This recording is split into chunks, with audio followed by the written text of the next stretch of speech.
നമസ്കാരം. Penta daily market summary റിപ്പോർട്ടിലേക്ക് എല്ലാവർക്കും സ്വാഗതം. ഇന്ന് നിഫ്റ്റിയെ സംബന്ധിച്ചിടത്തോളം 44 പോയിന്റിന്റെ മൈനസ് ആണ് ഉണ്ടായത്. 25,069 ക്ലോസ് ചെയ്തു. അതുപോലെ സെൻസെക്സ് 81,755 ക്ലോസ് ചെയ്തു. 118 പോയിന്റ് മൈനസിലാണ്.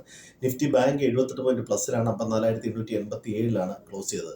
നിഫ്റ്റി ഓട്ടോ, IT, ഫാർമ ഒക്കെ നെഗറ്റീവിൽ ക്ലോസ് ചെയ്തപ്പോൾ റിയാലിറ്റി, നിഫ്റ്റി ബാങ്ക് എല്ലാം പോസിറ്റീവിലാണ് ഇന്ന് ക്ലോസ് ചെയ്തത്. പ്രധാനമായും ഇന്ത്യയിലെ ഇൻഫ്ലേഷൻ ഡേറ്റ വന്നിരുന്നു. CPI ഇൻഫ്ലേഷൻ കഴിഞ്ഞ ദിവസം വന്നത് ഒരല്പം ഇൻക്രീസ് ചെയ്തിട്ടുണ്ട്. അതുപോലെ ഹോൾസെയിൽ ഇൻഫ്ലേഷൻ വന്നതും അല്പം ഇൻക്രീസ് ചെയ്തിട്ടുണ്ട്. എങ്കിലും അത് ഇൻലൈൻ വിത്ത് എക്സ്പെക്ടേഷൻ ആണ് വന്നിരിക്കുന്നത്.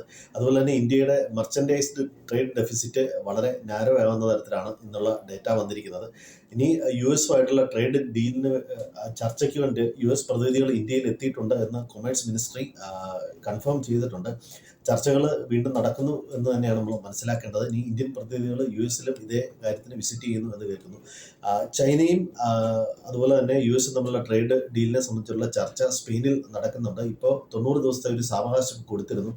30% ചൈനയിൽ നിന്ന് എക്സ്പോർട്ട് ചെയ്യുന്ന പ്രോഡക്റ്റിന് ഇപ്പോൾ താരിഫ് ഉള്ളത്. ഇറക്കുമതി ചെയ്യുന്നതിന് 10% കൊടുക്കുന്നത്. ഈ ചർച്ചയിൽ നടക്കുന്ന പ്രധാനപ്പെട്ട വിഷയം ഒന്ന് ഈ താരിഫ് റിലേറ്റഡ് ഇഷ്യൂ, അതുപോലെ ടിക്ടോക്കിനെ സംബന്ധിച്ചുള്ള issue.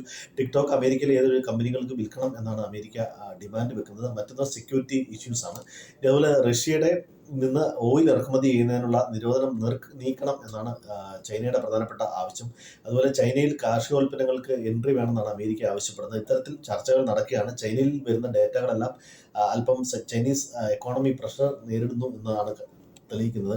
IEP data, retail sales data, അതുപോലെ റിയൽ എസ്റ്റേറ്റിന് വന്നിരിക്കുന്ന ആ ഒരു ഗ്രോത്ത് എല്ലാം ഇതിനകത്ത് എക്കോണമിയിൽ അതൊക്കെ റിഫ്ലക്റ്റ് ചെയ്യുന്നതായിട്ടാണ് ഡേറ്റകൾ പലതും സൂചിപ്പിക്കുന്നത്. ഇനിയിപ്പോൾ യൂറോപ്യൻ മാർക്കറ്റുകളെല്ലാം ഇപ്പോൾ പോസിറ്റീവിലാണ് ട്രേഡിംഗ് നടന്നുകൊണ്ടിരിക്കുന്നത്. അതുപോലെ തന്നെ ഏഷ്യൻ മാർക്കറ്റ് മിക്സഡ് ആയിട്ടാണ് ഇപ്പോൾ ക്ലോസ് ചെയ്തിരിക്കുന്നത്. US ഫ്യൂച്ചേഴ്സും ഇപ്പോൾ പോസിറ്റീവിലാണ് ട്രേഡ് നടക്കുന്നത്. അപ്പോൾ താരിഫ് റിലേറ്റഡ് ഇഷ്യൂ തന്നെയാണ് മാർക്കറ്റിൻ്റെ ട്രെൻഡ് നിർണ്ണയിക്കുന്നതിൽ പ്രധാനപ്പെട്ട കാര്യം. ഇന്ത്യയിലൊക്കെ ഇൻഫ്ലേഷൻ ഇപ്പോൾ ഇൻക്രീസ് ചെയ്യുന്നു എന്നുള്ളതൊരു ചെറിയൊരു കൺസേൺ ആണ്. ഒരുപക്ഷെ RBIയുടെ റേറ്റ് കട്ട് പലരും പ്രതീക്ഷിക്കുന്നുണ്ട്.